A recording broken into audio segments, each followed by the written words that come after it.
She had 5 deformed children with her own father, the darkest secret ever revealed among the Amish in the USA. Amid Pennsylvania's verdant plains, between well-tended fields and the constant sound of carriage wheels on dirt roads, a disturbing reality lurked, one that remained hidden for decades. Our story begins in the summer of 1962, when a 16-year-old Amish girl named Sarah Stoltzfus suddenly disappeared from the Lancaster County community. What no one suspected was that Sarah hadn't run away as initially thought. She had been hidden by her own father, Jacob Stoltz, in an isolated cabin deep within the family property, far from the community's curious eyes. A 42-year-old widower, Jacob had lost his wife during the birth of their 6th child 3 years earlier. The loss had transformed the man. Once respected for his religious devotion and hard work at the local carpentry shop, he was part of the Lancaster County Amish community, known for its deliberate isolation from the modern world, wearing simple clothes, and rejecting electricity and automobiles. They lived according to centuries-old traditions, prioritizing family, manual labor, and faith. This isolation created a perfect environment for secrets to remain buried for generations. The first suspicions arose only in 1967, when a local midwife, Ruth Miller, was urgently called to the Stoltzfus property. Upon arrival, she found Sarah, then 21 years old, in advanced labor. What the midwife witnessed that night would disturb her for the rest of her life. The child that came into the world displayed alarming characteristics: a disproportionately small head, widely spaced eyes, and fused fingers. Something was wrong in that family, Ruth reported years later. Sarah seemed like a prisoner, not a mother. And Jacob was there, not as a grandfather awaiting a birth, but as a man observing his property. The midwife noticed 2 other small children in the cabin, all with similar physical characteristics, revealing a disturbing repetition of abnormal traits. The marks of consanguinity were evident in the children: cognitive problems, facial malformations, motor difficulties, and, in some cases, severe heart problems. What Ruth didn't know was that this was already the 3rd child born from that forbidden union. The other 2, kept hidden from the community, presented even more severe conditions. In the Amish community, marriages between cousins were not uncommon due to population isolation, but a union between father and daughter represented an unforgivable transgression, even within that closed system. The local bishop, Eli Yoder, maintained strict control over marriages to avoid very close unions, but Sarah's situation never came to his knowledge. The cabin where Sarah lived was almost 2 kilometers from the main Stoltzfus house, deeply hidden among dense trees. Jacob had built the place years before, supposedly as a storage shed. The simple structure had only 2 rooms, one for sleeping and another that served as kitchen and living room. The windows were small and covered with dark fabrics, making the interior environment gloomy even during the day. Jacob's other children, 2 boys and 2 girls, had been sent to live with relatives in Amish communities in Ohio and Indiana shortly after their mother's death. This strategic separation eliminated potential witnesses and questions about Sarah's whereabouts. When questioned about his daughter's disappearance, Jacob would only say that she had been sent to help a sick aunt in another community. The explanation, though vague, was accepted without many questions, as was customary among the Amish, who valued family privacy above almost everything. After witnessing the conditions in which Sarah lived, the midwife Ruth found herself in a moral dilemma. On one hand, revealing what she had seen would mean breaking the trust placed in her work. On the other, remaining silent would be consenting to the continued suffering of that young mother and her children. Make sure you're subscribed to this channel. These stories reveal humanity's darkest truths that no one else dares to tell, and you need to know them before they are buried again by time. The second chapter of this dark story unfolds in 1970, when Sarah Stoltzfus gave birth to her 4th child in even more precarious conditions. By this time, her body showed visible signs of wear from consecutive pregnancies and a life of confinement. At only 24 years old, she looked twice her age, with prematurely gray hair and a permanently empty gaze. Ruth Miller, the midwife who had assisted the previous birth, had decided to break her silence, but cautiously. Without directly confronting the authorities or the Amish bishop, she began to visit the cabin periodically, bringing food, clothes for the children, and basic medications. These discreet visits allowed her to document the situation gradually. Sarah's fourth child, a boy Jacob named Elam, was born with even more serious problems than his siblings. His legs were bowed at impossible angles, and he had a severe facial deformity that made feeding difficult. His fingers were fused like small claws, and his breathing was accompanied by a constant wheeze, indicating pulmonary problems. The scientific community was well aware of the effects of consanguinity. In the 1970s, studies had demonstrated how reproduction between close relatives dramatically increases the chance of problematic recessive genes manifesting, resulting in a variety of congenital conditions. In the case of the Stoltzfus children, the pattern of deformities followed exactly what was expected for cases of parental incest. Each new child seemed to present more serious problems than the previous one, Ruth observed in her personal notes, found decades later. It was like watching a cruel demonstration of the genetic dangers we were taught in nursing school, but in real time, in innocent children. The three older children, Isaiah, 8 years old, Rebecca, 6, and Daniel, 3, showed different degrees of impairment. Isaiah, the firstborn, had severe cognitive difficulties and at 8 years old could barely form complete sentences. Rebecca presented an abnormal curvature of the spine and vision problems that left her almost blind. Daniel, in turn, suffered from frequent seizures that, without adequate treatment, progressively weakened his nervous system. Jacob kept his children completely isolated from the outside world. They never attended the local Amish school, never participated in Sunday services or community meetings. For all intents and purposes, these children did not officially exist. There were no birth records, vaccination cards, or any documentation proving their existence. Ruth discovered that Jacob justified his behavior with a distorted interpretation of the scriptures. In her notes, she mentions that he frequently quoted biblical passages about maintaining the purity of the lineage and obeying the father as one obeys God. This religious manipulation was particularly effective with Sarah, who had grown up learning to never question paternal authority. The cabin where they lived deteriorated over the years. The roof leaked during rains, and cold penetrated through the cracks in the walls during Pennsylvania's rigorous winters. The children all slept together on a single straw mattress on the worn wooden floor, while Sarah occupied a small bed in the opposite corner. Jacob rarely spent the night in the cabin, returning to the main house where he maintained the appearance of a devoted widower in the community. The family's diet was precarious, consisting mainly of what Jacob brought during his irregular visits: bread, potatoes, occasionally milk and eggs. The older children showed clear signs of malnutrition with thin limbs and distended bellies. Sarah tried to compensate for the scarcity by cultivating a small garden behind the cabin during the warmer months, but her own debilitated health limited what she could produce. The winter of 1971 was particularly severe in Lancaster County. Blizzard after blizzard isolated the already remote Stoltzfus cabin even more. For almost 3 weeks, Jacob couldn't make the journey to the hideout due to the deep snow. When he finally arrived, he found little Elam dead, his fragile body having not resisted the extreme cold and lack of adequate food. Instead of reporting the death or seeking an appropriate burial, Jacob simply wrapped the child's body in a blanket and buried it at the back of the property under an old oak tree.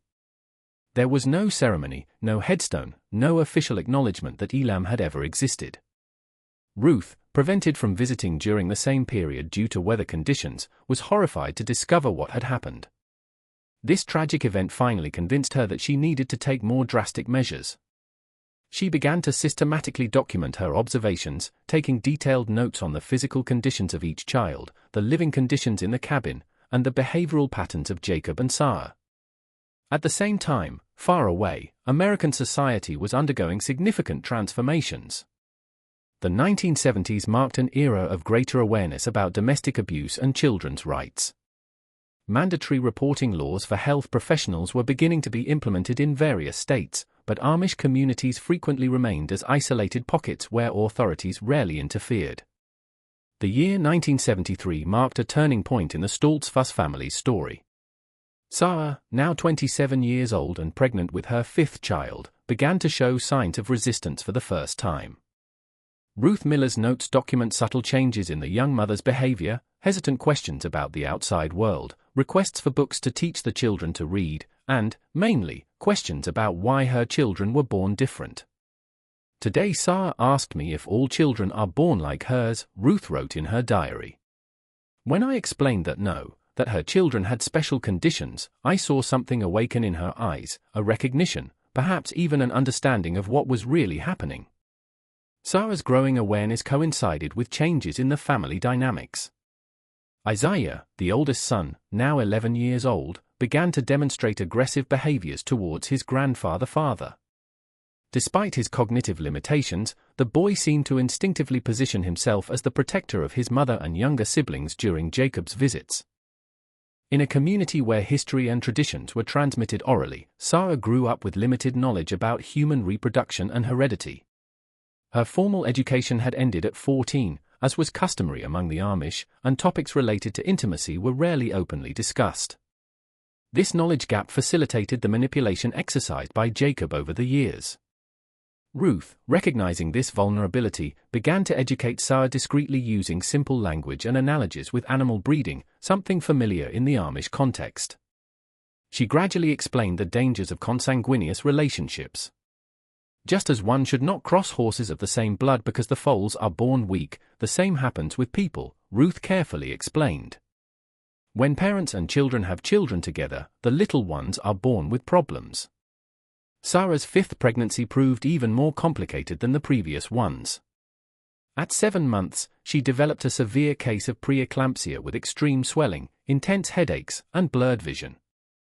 Ruth, with her limited experience, recognized the gravity of the situation and insisted to Jacob that Sarah needed hospital care. If she doesn't receive adequate care, both she and the baby could die, the midwife warned. Not even you will be able to hide 2 deaths from the community. Reluctantly, Jacob allowed Ruth to transport Sarah to a small hospital in York, about 40 kilometers away. To protect his secret, he instructed Sarah to use his late wife's maiden name and to say she was an Amish widow. Ruth, although complicit in this lie, saw in the hospitalization an opportunity to officially document Sarah's condition. At the hospital, doctors were alarmed by the young woman's physical state.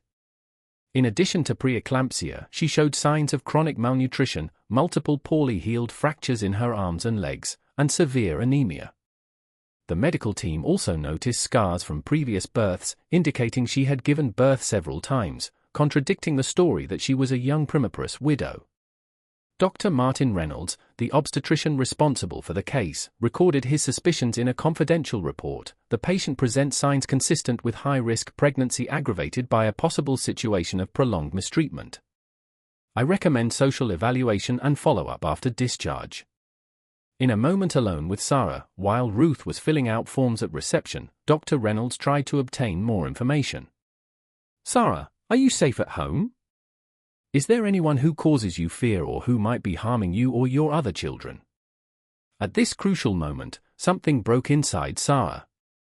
Years of conditioning and fear had silenced her, but the weeks of conversations with Ruth, and now the genuine concern shown by this strange doctor, made her consider the possibility of a different life. "I need you to share this story. If you're watching now, leave a comment saying, 'These children deserved protection.' We cannot allow stories like this to remain in the shadows. Your voice makes a difference." The birth was induced prematurely due to the risks to Sarah's health. The girl who was born, whom Sarah silently named Hope, weighed only 1.8 kilograms and, like her siblings, showed visible signs of congenital anomalies, a severe cleft palate, disproportionately short limbs, and serious respiratory problems. Dr. Reynolds, now certain he was facing a case of consanguinity, ordered a series of basic genetic tests available at the time. The preliminary results confirmed his suspicions. The pattern of homozygosity was consistent with what would be expected in a case of parental incest. Although detailed genetic analysis was still limited in the early 1970s, the observed markers were sufficient to alarm the medical team.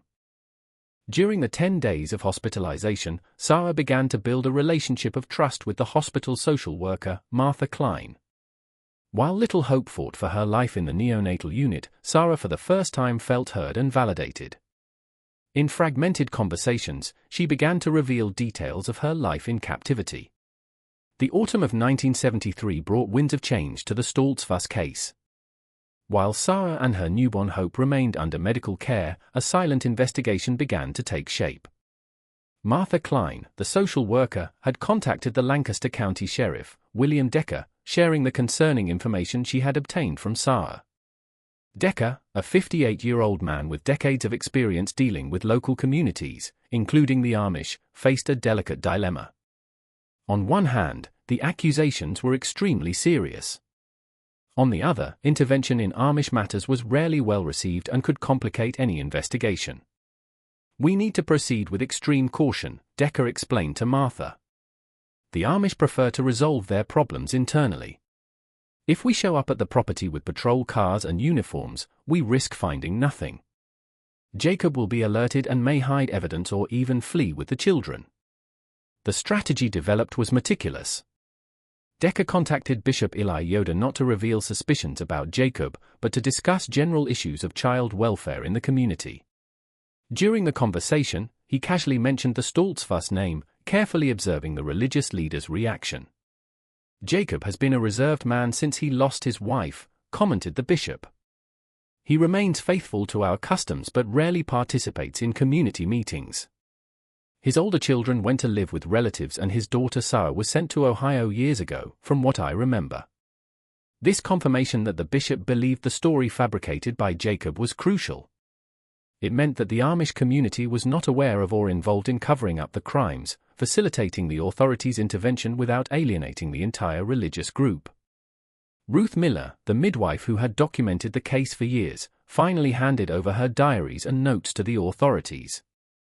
The material included approximate birth dates of the children, detailed descriptions of their physical conditions, and a carefully drawn map showing the location of the hidden cabin on the Stoltzfus property.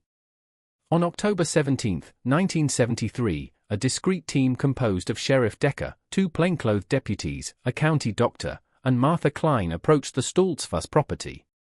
To avoid raising suspicions, they used a common vehicle instead of official cars and parked at a considerable distance, completing the rest of the journey on foot. What they found in the cabin confirmed their worst fears. Isaiah, Rebecca, and Daniel lived in deplorable conditions. The smell of urine and mold permeated the environment, and the children wore torn and dirty clothes. There were no toys, books, or any appropriate stimulation for their development. The only furniture besides the beds was an unstable wooden table with 3 uneven benches. Dr. Howard Garrett, the physician accompanying the team, performed preliminary examinations on the children on site. His notes describe the 3 minors show clear signs of prolonged medical neglect. The oldest, Isaiah, has a severe untreated dental infection.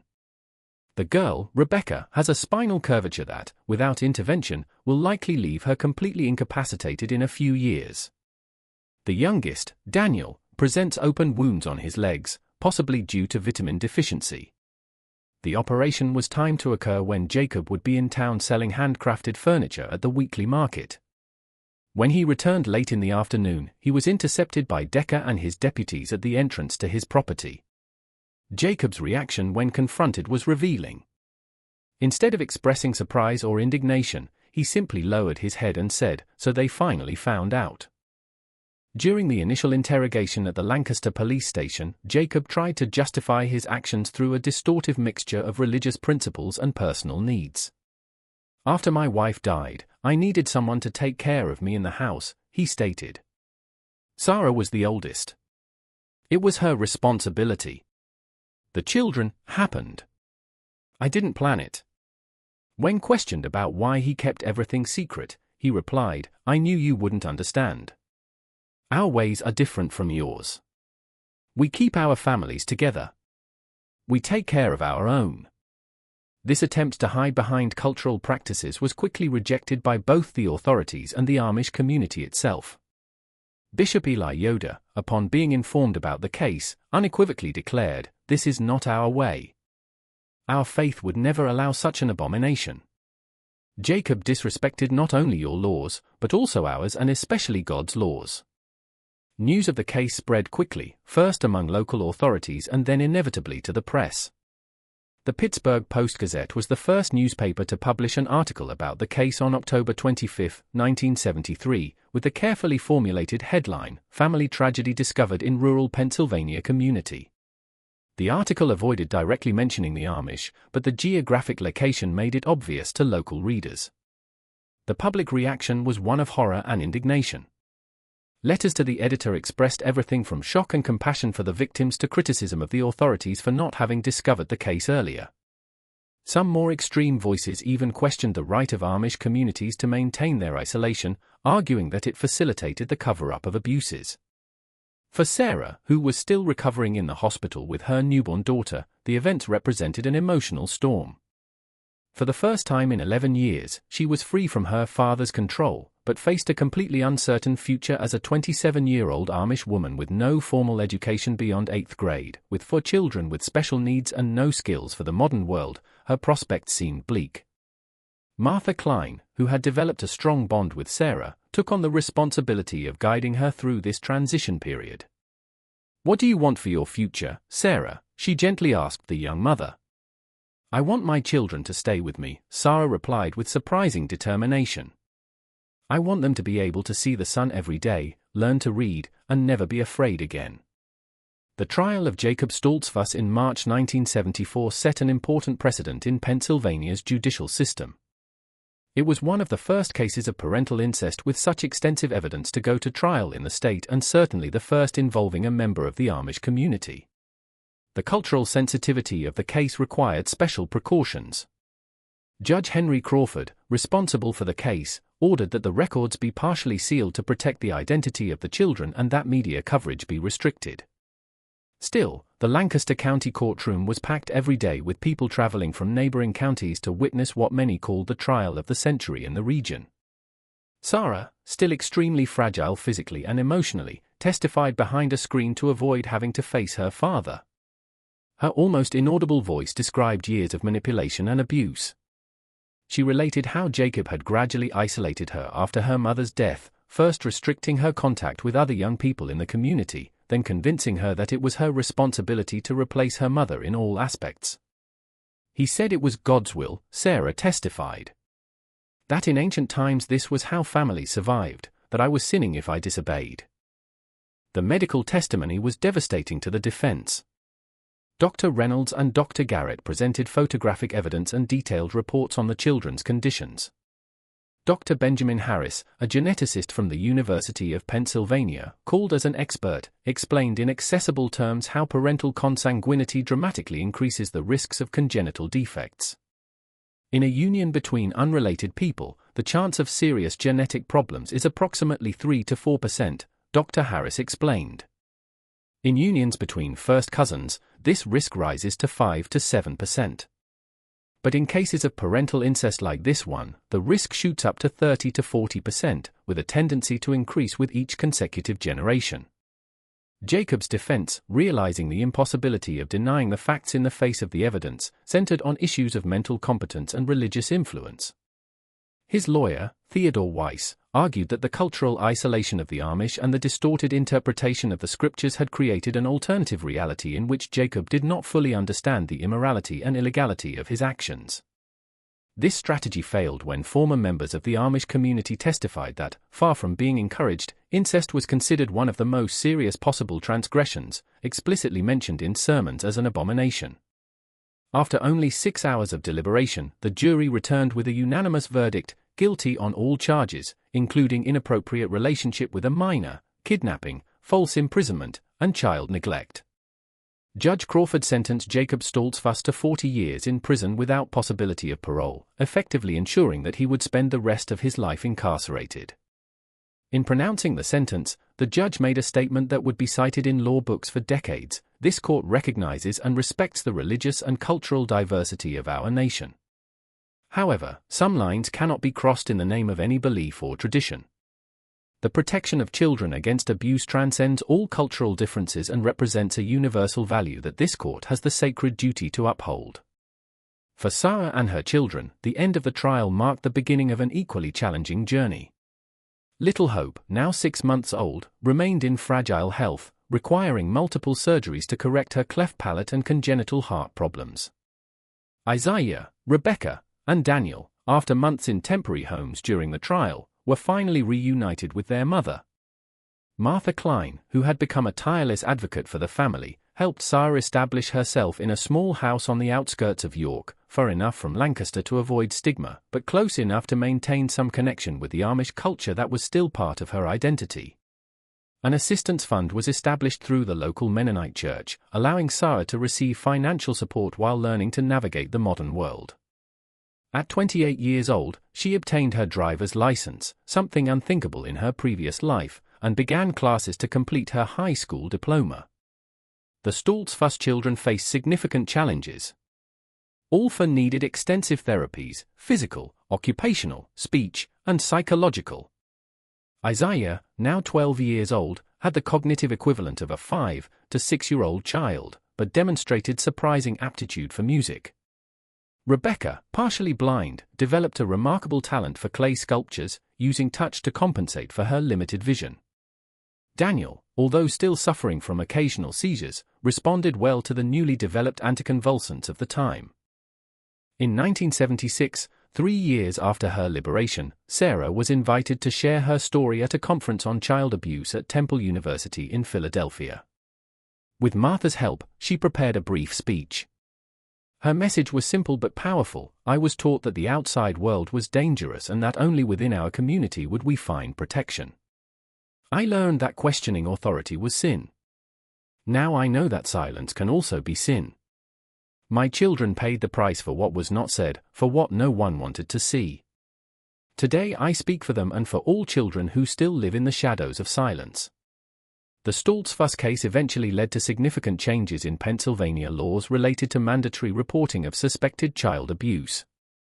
In 1977, the SAR law, as it became known, expanded the list of professionals required to report signs of abuse to include midwives, clergy, and community school teachers, closing loopholes that had allowed the case to remain hidden for so long. For the Amish community, the case represented a moment of self-reflection. While maintaining their desire for separation from the modern world, many communities implemented more rigorous internal checks on child welfare.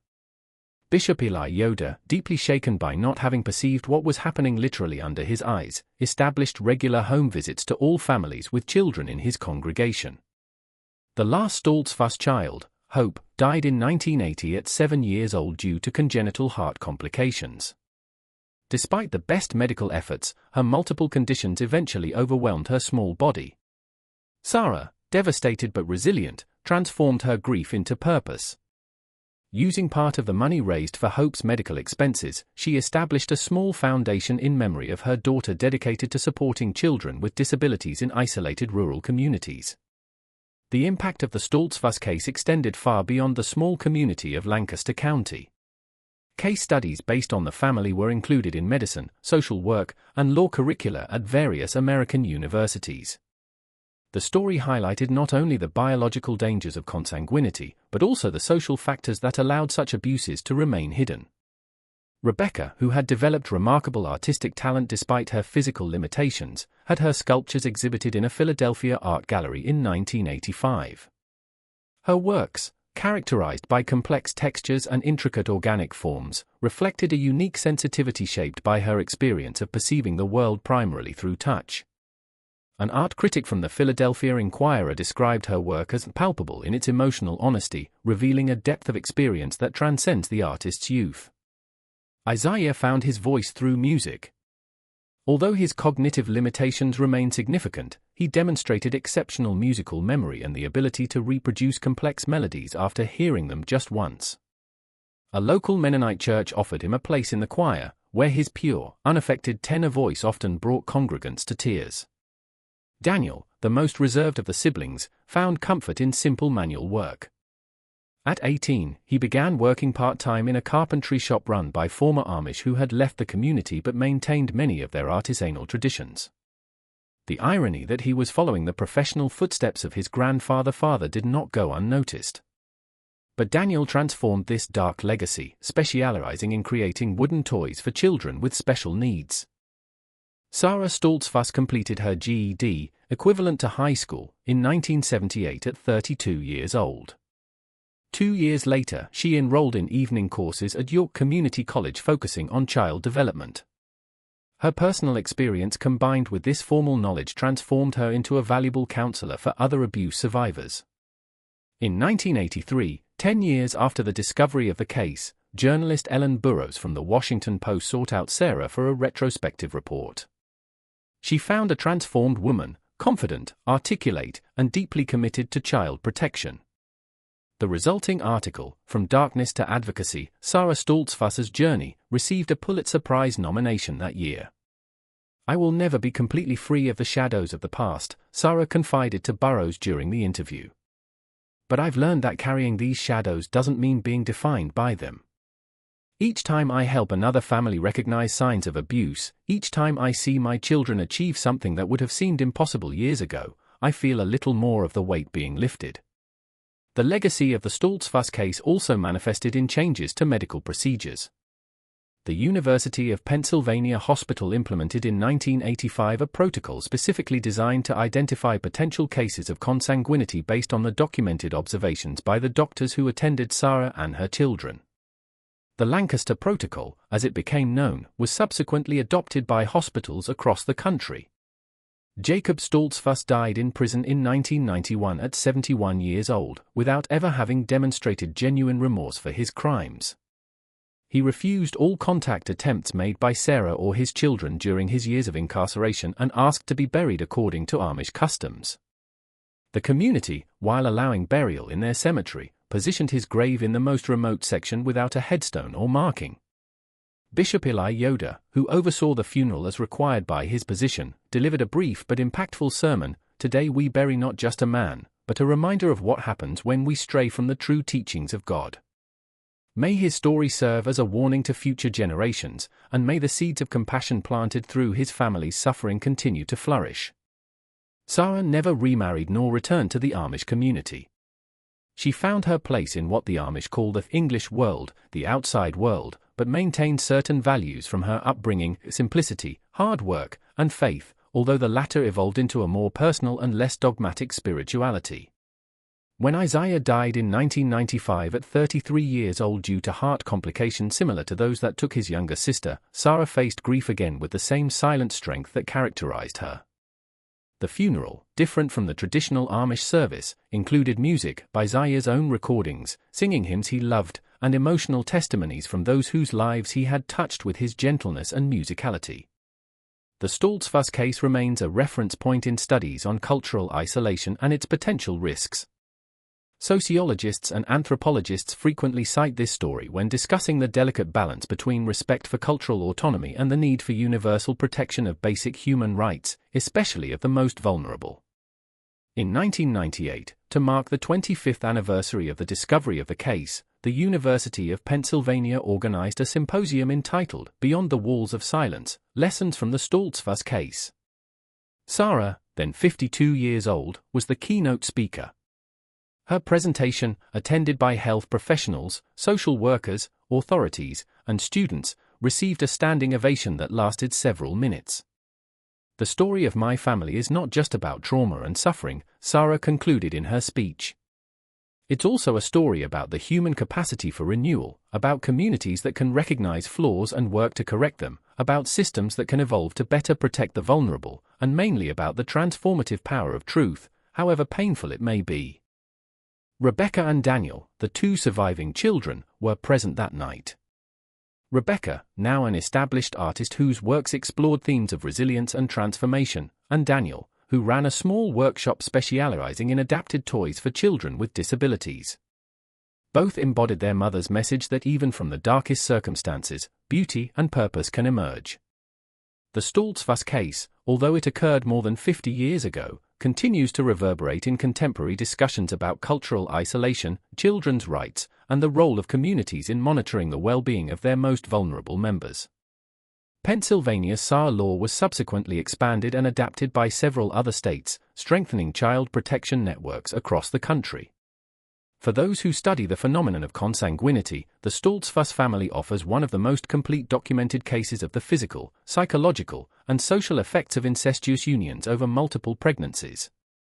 The medical records, carefully preserved with protected identities for educational purposes, continue to be used in medicine and genetics programs. If you watched until here, it's because you like this story. Leave a comment saying, "I watched until here, so I can get to know you and know who really likes the stories on this channel." Don't forget to subscribe to learn about other equally impactful stories that reveal humanity's darkest secrets. Leave your like to support our work and share this video with someone who needs to know these hidden realities that silently shape our society. The story of the Stoltzfus family reminds us that some of the most important battles for justice and human dignity are fought away from the spotlight, in remote communities and seemingly invisible lives. It is a testimony to the power of witness, the courage needed to break cycles of abuse, and the possibility of healing even after unimaginable traumas. As Sarah would say in her last public interview, given shortly before her death in 2015, "My hope is that no one else needs to live what we lived. But for those who are still trapped in similar situations, I want them to know there is a path out of the darkness. There are people willing to help, and there is life, a full and meaningful life, beyond abuse."